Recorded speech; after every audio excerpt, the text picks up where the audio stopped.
Hey guys!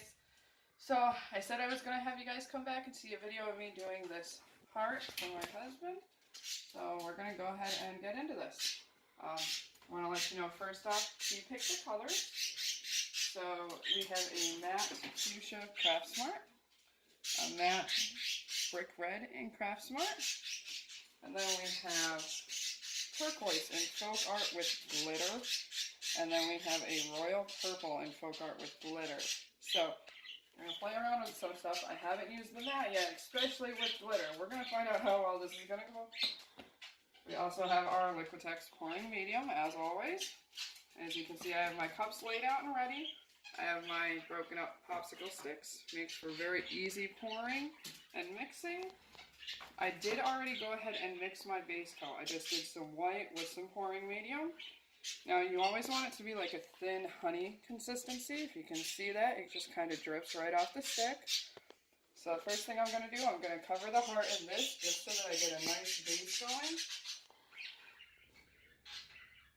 Okay, and when you're doing the base, you really don't need to do too much. We're just trying to make sure the heart is nice and covered. We're going to tilt it around to really cover it. That way when we go to pour our other paints on, it just kind of flows nicely across the surface. So let me go ahead and scrape this all out. Alright. I set that there, and I'm just going to tilt the heart back and forth, get it nice and covered. Now again, I had said in an earlier video, this heart, I just went and bought it at Michael's. It was $3. It's just a basic wooden heart, nothing special about it. And again, this is the first time I'm going to do a big project on wood. So we will see what happens. And by the way, this does get very messy. I'm not going to lie to you guys. I get paint all over. So I always have a little rag on the side to kind of wipe my hands off with if need be. Alright, so our heart is nicely covered. I'm not too worried about the edges because those will get covered pretty quickly, as you'll find out. I'm just going to take this, and for a rag I use anything. Old socks, old t-shirts, whatever you have laying around you can use, as long as you're not too worried about it getting messy. And I'll admit, doing a base pour, I definitely get messier than I do once I start doing my colors. Alright, so I'm going to go ahead and line my cups up here. And I really wanted to show you guys kind of the process of actually mixing. So what I do, so I'm going to take my colors. I'm going to put a good amount in each cup. And of course, getting down how much you need for each project, it does take a little bit of practice. That way you don't have too much paint, you don't have too little paint, because that's never going to work out well for you if you have too little. So I much prefer having too much. I'm just going to go ahead and pour them into my cups. And by the way, all my cups I get at the dollar store. It's nice and cheap, works out better than anything else. Like I said before, I am very cheap. I will do anything to save the money. So, dollar store is the way to go when it comes to the cups. Alright, we got one more color here to throw in. And what I'm going to be doing today is a tree ring pour. So this is basically going to be a clean method of pouring. It's not a flip cup, it's not a dirty pour. Let's see, let me make sure all my cups are pretty even on the colors here. Let's see, we do need some more of this. Looks like I'll be out of this color soon. Okay. Alright, we need a little bit more of our fuchsia back here. There we go. Alright, so next step is going to be our layering. So we're going to have another cup over here. We're going to go ahead and just put them in and layer it back and forth. I'm actually going to do a glitter one, then a matte, then glitter, then matte again. That way we're kind of separating them a little bit. So we're going to go ahead and we're just going to pour some in. I usually do a fair amount for the first round. Okay. Then we will switch over to our brick red. Alright. Now in any future videos, I probably won't go through the whole layering process on the video. I just wanted to show you guys the first time exactly how it goes, but this is a little time consuming.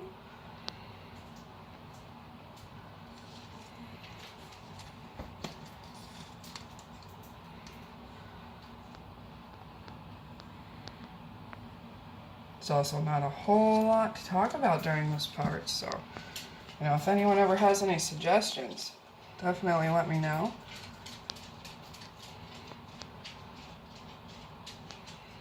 Now right now, just layering it in the cup, I can tell you the color combinations look pretty interesting together, so I'm excited to see how they're going to turn out.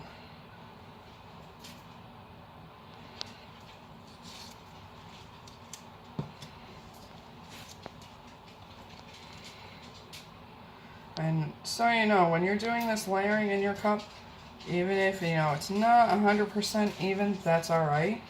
Because let me tell you, once you start tilting your canvas or your wooden piece around, those colors, they're going to move over however they want. You can't control a lot of it.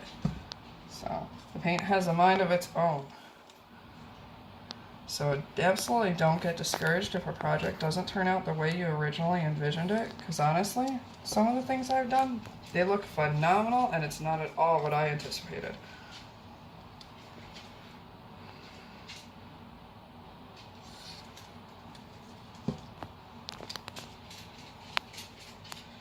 And also, if you happen to forget which order your colors were going in, because I think I'm going to end up doing that and mixing one or two up here, don't worry about it, it's not a big deal.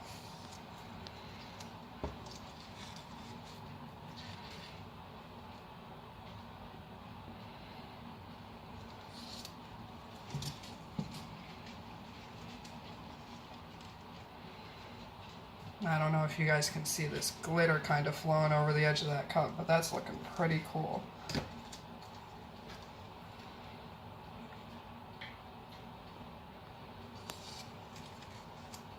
And by the way, I will let you guys know, you always want to make sure you have something down underneath your work surface just to catch any of the paint that drips or anything like that. Don't do it on an expensive table or something like that. That I'm doing, this tree ring pour, there are so many out there, and hopefully I'll be able to show you guys all the different ones as time goes. But now you can see our cup, and it's looking pretty cool from the outside, just those different colors, so we'll see what it looks like. Alright, so you let it sit for a minute just so they kind of have a chance to dispense there together. Now we're going to go ahead and start our pour. And again, this is a tree ring pour, so you're going to see some really cool lines coming out of this. So I'm going to start right in the center. And you're just going to go ahead and do it slowly. And you can kind of move your hand back and forth a little bit so you get a little bit of design going there. And as you can see right off the bat, it's starting to flow across that white, which is exactly what we wanted. Makes it a little bit easier than just pouring it on there dry. You can see some of that brick red starting to come out. And I can tell you already, I definitely used way more paint than I needed, but like I said, I don't mind.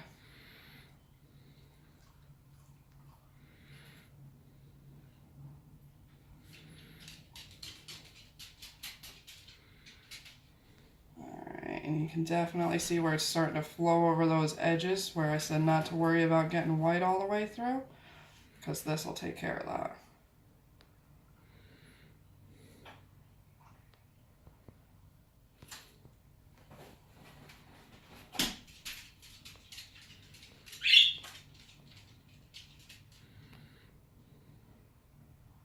I don't know how well that camera's catching it, but that glitter in there is looking pretty cool. Now, of course, once I'm done and it dries, I'll post a video one day showing you guys just how it turns out in the end. And now what I'm going to do is I'm going to go ahead and I am going to tilt it a little bit just to kind of stretch the paint and cover these areas a bit where it's still white.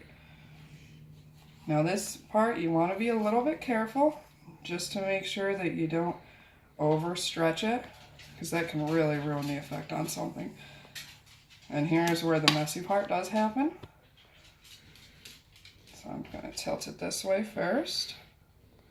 And you can see that middle with that blue in there where it's just sliding across.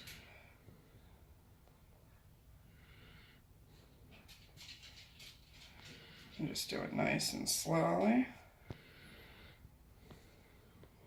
Alright. And now we're going to bring it back down so we can get this bottom. And I'm trying to keep that center where that blue glitter is to kind of stay right in the middle, because I think that looks really cool. And I don't want to lose too much of it.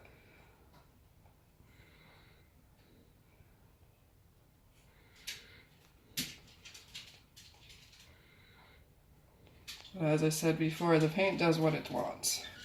You know, you can work with it all over the place, but you never know exactly what it's going to do. Alright, now I'm going to bring it back up to the top. I didn't fully get the bottom corner of the heart done, but that's okay, because I'll show you exactly what I do to take care of that.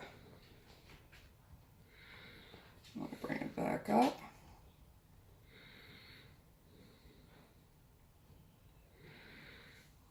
Okay, and you can see a little bit of white over there, but again, we'll get that taken care of shortly.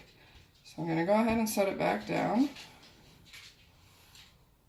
Alright, I'm just going to grab another rag to clean my hands off.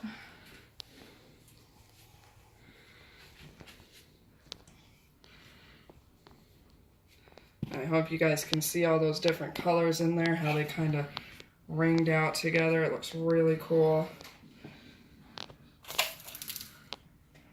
Now what I'm going to do, if you guys can see all these drippages down underneath, I'm actually going to take my popsicle stick, a clean one, and run it through these. And just kind of cover up those edges where it didn't fully get.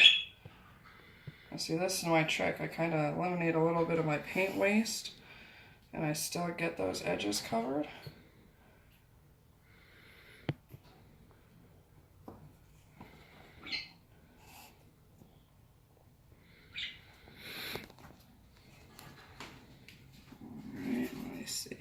Now I am going to have a little concern here because I'm noticing maybe it's with the shape of the heart, but the edges, the paint's not staying too well right on the edge. You can see a little white here, but you know what? It's kind of cool looking, so I may not be too mad about it.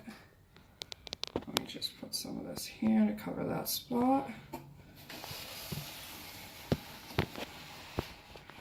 Yeah, you can see a little bit more white up here, but that's all right. And the thing is, as this sits and dries, this paint can move around even more. It's never fully set, and the usual curing process is about 4 weeks. So it won't be ready for Valentine's Day, unfortunately, but it'll be sitting here, it'll be curing, and after the 4 weeks, I'll go in with my spray varnish and get this nice and shiny.